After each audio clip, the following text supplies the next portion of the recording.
Shalom, selamat pagi semuanya anak-anak. Bagaimana kabarnya hari ini? Pak berharap semuanya dalam keadaan yang baik-baik ya.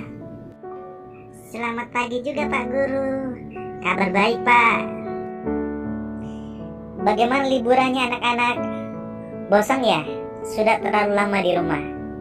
Nah anak-anak, semester ke depan ini kita masih tetap belajar secara online.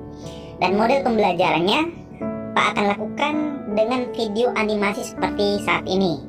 Kemudian animasi berbasis PowerPoint. Dan Pak usahakan dalam sebulan kita akan melakukan 1 kali pembelajaran dengan aplikasi Zoom. Jadi yang belum punya aplikasi Zoom, Pak berharap sudah bisa di-download ya. Terus bukunya dapat di mana Pak Guru? Ya, kalau masalah buku tenang saja, karena Pak sudah sediakan di LMS masing-masing. Kalian tinggal download ya. Oh ya, sebelum pembelajaran dimulai, bisakah Stanley pimpin kita dalam doa?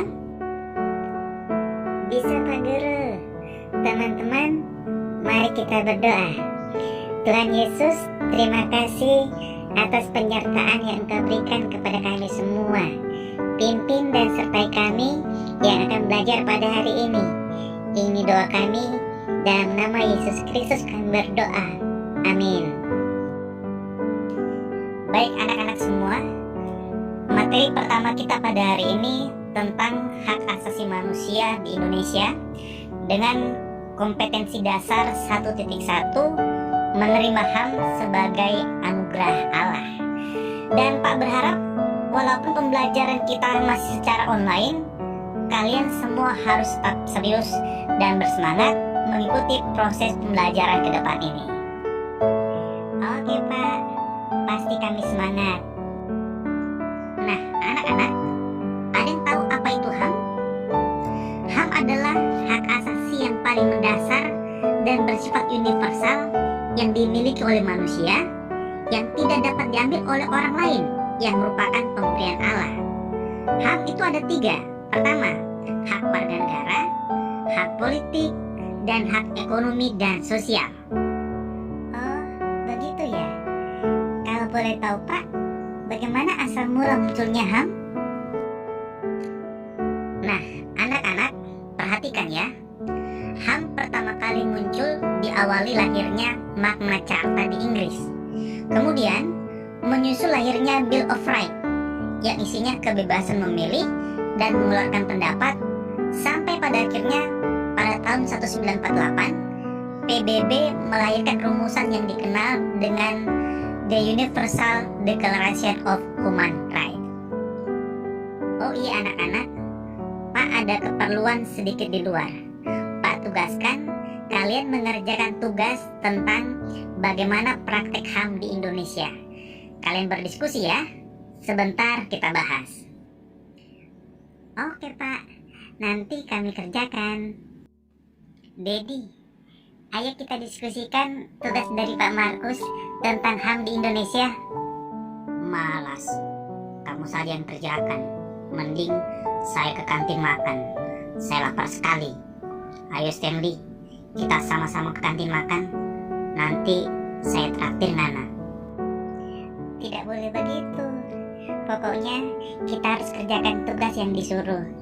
Bilang saja kalau Nana tidak tahu. Hahaha. Pandang ente Nana. Saya tahulah. Oke, kita kerjakan. Kalau menurut saya, HAM di Indonesia belum dilakukan dengan baik. Masih banyak kita lihat pelanggaran terhadap HAM. Misalnya, pelarangan mendirikan tempat ibadah, tanah petani dirampas. Contoh dekat itu penggusuran perumahan di Tanjung. Pintar juga Nanai. Saya setuju. Di Indonesia ini masih banyak pelanggaran. Contohnya pelanggaran yang Nana bilang tadi. Kan Pak Markus bilang HAM itu bersifat universal, pemberian Allah, dan tidak bisa diambil oleh orang lain. Berarti kalau begitu pelanggaran terhadap HAM adalah perbuatan dosa ya? Badiam, Pak Markus sudah datang itu. Bagaimana anak-anak hasil diskusi kalian tentang HAM di Indonesia yang Pak tugaskan tadi?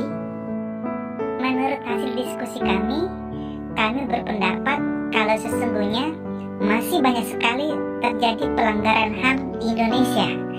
Contohnya Pak, pelarangan mendirikan rumah ibadah, tanah petani dirampas, penguasa mengambil kebijakan yang menyengsarakan rakyat kecil. Dan kesimpulan kami kalau pelanggaran terhadap HAM adalah perbuatan dosa. Pak setuju dengan pendapat kalian kalau sesungguhnya di Indonesia ini masih banyak sekali terjadi pelanggaran HAM. Contoh yang mungkin kalian baca atau lihat di berita, misalnya gereja GKI Yasmin yang ditutup paksa, kasus Ahok di pemilihan gubernur yang salah satu isu diangkat pada waktu itu untuk menjatuhkannya kalau Ahok adalah orang Cina, dan masih banyak pelanggaran HAM yang terjadi di sekitar kita. Nah, sekarang bagaimana sikap iman Kristen terhadap HAM? Tadi Pak sudah katakan kalau HAM itu adalah anugerah Allah kepada manusia, dan pelanggaran terhadap HAM adalah perbuatan dosa terhadap Allah. Tetapi kenyataannya ada saja orang atau kelompok yang berusaha melanggar, mencabut, dan menghancurkan HAM dengan berbagai alasan. Dalam hal ini, sikap orang Kristen harus mempunyai peran yang nyata untuk memantau pelaksanaan HAM. Lebih lanjut, tugas kita adalah kita memiliki kewajiban untuk mengupayakan kondisi perwujudan agar supaya semua orang bisa menghargai HAM. Jangan justru kita menjadi pelanggar HAM. Terima kasih penjelasannya Pak Guru. Anak-anak, agar supaya kalian lebih memahami materi kita pada saat ini, Pak harap kalian membaca buku yang Bapak sudah sediakan di LMS. Kalian baca di halaman 47 ya. Dan tugas yang harus kalian kerjakan lihat di kegiatan 5. Oh ya, yang mengumpulkan tugas itu yang Bapak anggap hadir. Dan terakhir Pak mau katakan, tetap jaga kesehatan. Dan untuk mengakhiri pelajaran kita, Pak berharap kalian berdoa di rumah masing-masing. Selamat siang anak-anak, shalom. Selamat siang juga Pak Guru. Sampai ketemu lagi.